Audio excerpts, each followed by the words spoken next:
එක කුඩා ගම්මානයක් අසල තිබුණු ලස්සන වනයක ඊතන් කියන කුඩා පිරිමි ළමයෙක් ජීවත් වුණා.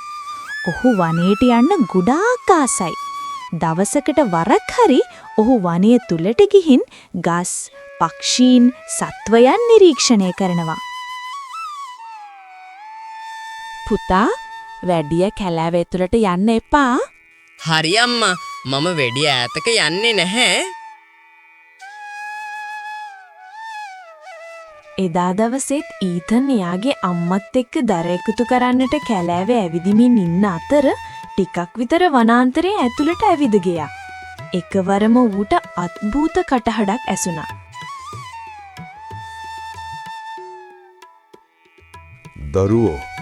දරුවෝ, බය වෙන්න දෙයක් නැහැ. මගෙන් ඔයාට කරදරයක් වෙන්නේ නැහැ. මොනවා? ගහක් කතා කරනවා? මේ වනාන්තරයේ දැනට ඉතුරු වෙලා තියෙන පරණම වයසින් වැඩිම ගස මම. ඒත් ඇයි මට විතරක් ඔයා එක්ක කතා කරන්න පුරුවන්? මොකද ඔයා කන් දෙකින් විතරක් නෙමෙයි, හදවතටත් ඇහුම්කම් දෙනවා. මම ඔයාට කතා කරි විශේෂ දෙයක් කියන්න. මිනිස්සු අනවශ්‍ය විදිහට ගස් කපනවා, සතුන් මරනවා, පස් කපනවා. ටිකෙන් ටික මේ වනාන්තරය විනාශ වීගෙන යන්නේ. ඊතන්ට හිතා ගන්නත්වත් බැරි වුණා ගසක් ඔහුට කතා කරනවා. නමුත් ඔහුට බය හිතුනේ නැහැ. ඔහුට දැනුනේ මේ ගස හොඳ මිතුරෙක් වගේ. ඔහු නැවතත් ඔහුගේ අම්මා එක්ක ගම්මානයට ආවා. මේ ප්‍රමාණ හොඳටම මදි. හෙට තවත් දව කපන්න ඕන. අනේ දෙවියනේ, මේ කට්ටිය හදන්නේ කතා කරන ගසත් කපලා දාන්න. ඊතන්ට දැනගන්නට ලැබුණා ගම්මානයේ මිනිසුන් හෙට තවත් වැඩිපුර ගස් කපන්න කතා වෙනවා. ඉතින් ඊතන් ඉක්මනින්ම අර කතා කරන ගස හමු වෙන්නට ගියා. ඉතින් පුංචි යාළුවා, ඇයි ඔයා ආයෙම ආවේ? යාළ හෙට උදේම මෙහෙ එනවා. ඇවිත් ඔයාවත් කපලා දාවි. ඒ කියන්නේ මටත් යන්න කාලෙ දැන් ඇවිල්ලා වගේ. කමක් නෑ, එයාලට මෙහෙට එන්න දෙන්න. පරිසරයේ වැදගත්කම මම යාලට කියලා දෙන්නම්.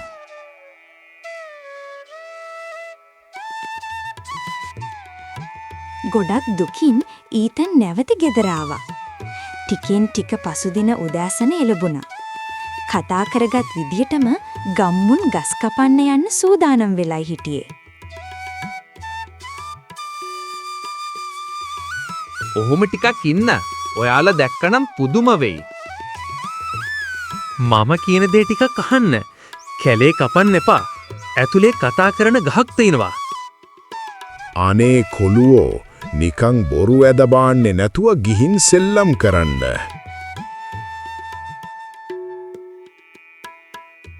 වැඩිමහල් අයට කොහොම හරි මේ කතා කරන ගස ගැන කියලා වනාන්තරේ බේරාගන්න ඊතන් උත්සාහ කරත් ඒ දේ කිසි කෙනෙක් පිළිගත්තේ නැහැ. පරක්කු නොවි වනාන්තරේ වෙත ගිය මේ දර කපන්නන් ඉක්මනින්ම හොඳින් වැඩුණු ලොකු ගසක් තෝරාගෙන කපන්නට පටන් ගත්තා. වැඩි වෙලාවක් යන්න කලින් මුළු වනාන්තරේම කළුවර වීගෙන වේගයෙන් සුලගහමන්න ගත්තා. මුළු පොළවම හෙල්ලිලා ගියා. දර කපන්නන් හොද්දටම බය වෙලා ඒ මේ අත දුවන්න වුණා. නතර කරන්න ඔය වැඩි. දැන් මම නතර කරන්න.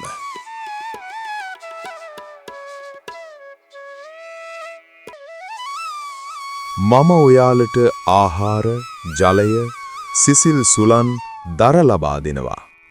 මේකද ඒට ලැබෙන ප්‍රතිඋපකාරය? අනේ අපට සමා වෙන්න. අපි නොදැනුවත්කම නිසායි. අපිව ආරක්ෂා වෙලා තියෙන තරම් කාලයක් ඔයාලත් ආරක්ෂා වෙලා තියේවි. අදින් පසුවට අපිට අවශ්‍ය ප්‍රමාණයට වඩා ගහකොළ කපා දාන්නේ නැහැ කියලා පොරොන්දු වෙන්නම්. එහෙනම් මගේ රාජකාරිය මෙතනින් අවසానයි. නැවතත් වනාන්තරය යථා තත්වයට පැමිණුණා.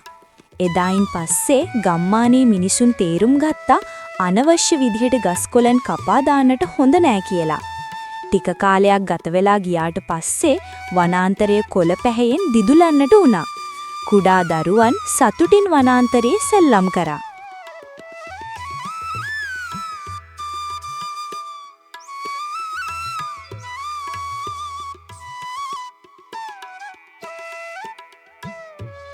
මේ අතර ඊතන් ඔහුගේ පරණ මිතුරා හමු වෙන්නට වනාන්තරයට ගියා.